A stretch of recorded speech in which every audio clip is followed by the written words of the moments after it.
Hello guys, मैं तो एकदम मस्त हूँ। आप लोग भी बिल्कुल मस्त होंगे। देखो कितनी अच्छी धूप लग रही है यार।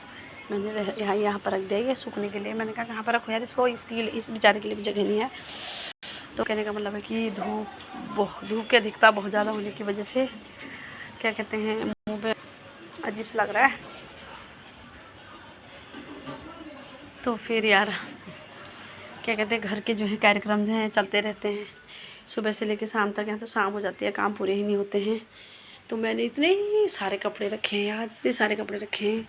अब मैं सोच रही हूँ मैं इनको कैसे धोऊँ।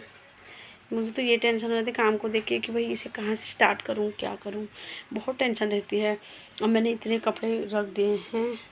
थोड़ी देर में सोचती हूँ किसी चीज़ के बारे में कि इसे कैसे करूँ कैसे करूँ, और फिर करने लगती हूँ तो फिर हो जाता है। लेकिन यार ऐसा कि मन नहीं करता ना, कभी कभी मन नहीं करता है। और आज तो मुझे पता नहीं क्या हो गया यार, ठंड जैसी भी महसूस होने लगी थी सुबह।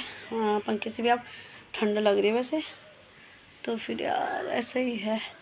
किचन का काम कर चुकी हूँ, आज से नहीं कर रही हूँ ना काम धंधे। क्यों? क्योंकि यार मैंने कहा आराम आराम से करती हूँ, थकान हो ही जाती है। अभी भी मुझे नींद जैसी लग रही है, मन कर रहा है सो जाऊँ यार। सोचने को मन नहीं था, लेकिन अगर मैं सो जाऊँगी तो काम कौन करेगा।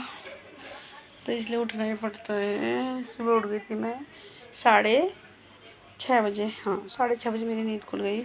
उसके बाद से लगी हुई हूँ, अभी भी काम पूरा नहीं हुआ है। होने को तो अगर लगी रहूँ तो जल्दी हो जाएगा, लेकिन यार कभी कभी आने से मुझे भी आ ही जाता है। तो धीरे धीरे हो ही जाएगा। अब आज मेरा लड़का जा रहा है, बेटा जा रहा है, आज घूमने जा रहा है गाँव। तो फिर यार मैंने उससे कहा तू चला जाएगा तो तुझे अपनी मम्मी की याद नहीं आएगी, और क्या कहते हैं जो भी है मतलब माँ होती है यार, तो तुझे मेरी याद नहीं आएगी। तो कह रहा है याद तो आएगी, केवल आपके हाथ की। मैंने कहा अच्छा, मेरी और चीज़ की याद नहीं आएगी। कह रहा नहीं मुझे और किसी चीज़ की याद नहीं आएगी। मैंने कहा अच्छा, मेरी गाली की याद नहीं है। कह रहा गाली वाली की याद मुझे नहीं आती, और गाली दी ये तो आपका रोज़ का है। मैंने कहा यार गाली भी उसी को दी जाती है जिसे हम बहुत प्यार करते हैं, इसलिए गाली खा लिया करो। नंबर 1, और नंबर 2 गाली तब दी जाती है जब तुम हमें बहुत गुस्सा दिलाते हो, वरना दिल से तो कोई नहीं देना चाहेगा। तो मैंने उसे ये बोला। तो कभी कभी दे देती हूँ उसे गाली, गुस्सा दिलाता है यार, बिल्कुल कहना नहीं मानता, तब वो वैसे मैं गाली नहीं देती हूँ किसी को। दिल से तो मैं किसी को नहीं देती यार, क्योंकि क्या जिसका जब तक जो दाना पानी होगा तो होके रहेगा। हम लोगों की गाली देने से क्या होता है, इसलिए गाली वाली ऐसा कुछ नहीं है। कभी गुस्सा आ जाता है तो फिर बकना पड़ता है, वरना मैं ऐसे कोई वो शब्द अपशब्द नहीं बोलती। और क्या कहते हैं, अब वैसे भी वो हाँ उत्तराखंड जा ही रहा है। अरे मैंने कहा मेरे को भी ले जा, मेरे को भी बड़ा शौक़ हो रहा है चलने का। क्योंकि मैं तो ब्लॉगर ठहरी। मैंने कहा ब्लॉग बना लूँगी, तो मुझे ले चल। और क्या कहते हैं, मतलब मैं तुम्हारे साथ चलती हूँ। तो कह रहा नहीं आप क्या करोगे वहाँ। मैंने कहा मैं क्या करूँगी, मैं ब्लॉग बनाऊँगी। कह रहा है आप यहीं बना लेना ब्लॉग और रहने दो। अब मैंने उसे बोला तो है, देखो क्या होता है। अगर शाम तक मान जाता है तो फिर मैं भी घुमाऊँगी, और नहीं मानता है तो फिर क्या करूँ यार, रहना पड़ेगा फिर यहाँ तब तक। फिर अब दिसंबर में ही मिलेंगे फिर हम लोग। हाँ नवंबर में मिल जाएंगे लास्ट में, क्योंकि पूजा नवंबर में होगी हमारी, और पूजा के टाइम पे जाएंगे फिर हम। उसके नवंबर दिसंबर में फिर हम उसे यहाँ ले आएंगे। वहाँ क्या करेगा फिर उसके बाद, तब तक रहेगा, फिर बाद में ले आएंगे। और तबीयत पानी उसकी ठीक हो जाएगी, तो थोड़ा तबीयत भी ढीली ढाली है उसकी।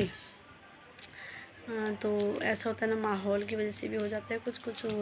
यहाँ तो मतलब पाबंदी हुई है यार, बंदिश जैसा माहौल है।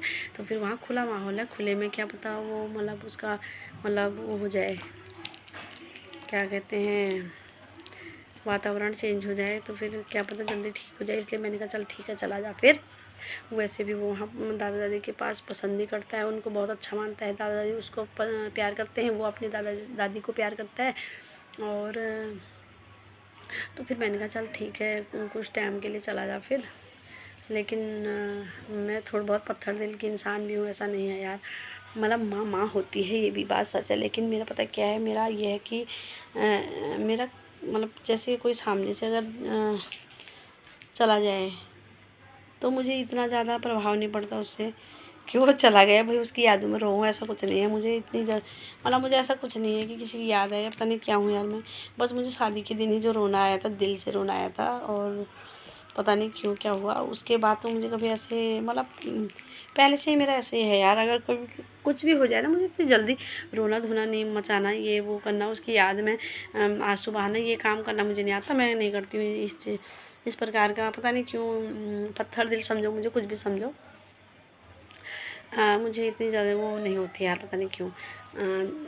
लगाव वाली बात होती है या फिर किसी चीज़ की बात होती है, पता क्यों भगवान ने मुझे ऐसा क्यों बनाया है, मुझे इतनी जल्दी किसी का वो नहीं पड़ता। अब दया तो, लेकिन दया बहुत आती है किसी पर। अगर किसी को कोई प्रॉब्लम हो रही होगी तो सबसे पहले तो वहाँ मैं मिलूँगी उसकी मदद करने के लिए, 100% मिलूँगी।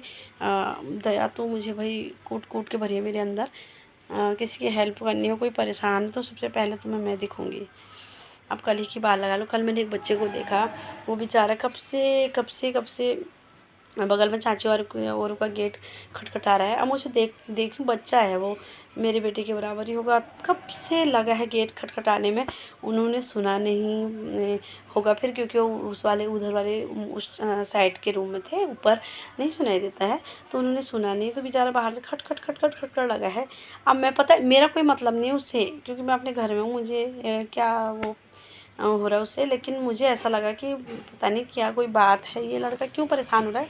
तो फिर मैं गई, मैंने कहा, मैं चली गई। फिर उसके बाद कितना मेरे बच्चे कहते हैं मम्मी रुक जाओ, मैंने कहा नहीं रुक, अभी आ रही हूँ। तो मैं गई, मैंने कहा, फिर मैं सीधा जगह उसी के पास, मैंने कहा बेटा क्या कर रहा है तू बार बार ये, और ये गेट क्यों नहीं खोले तेरे?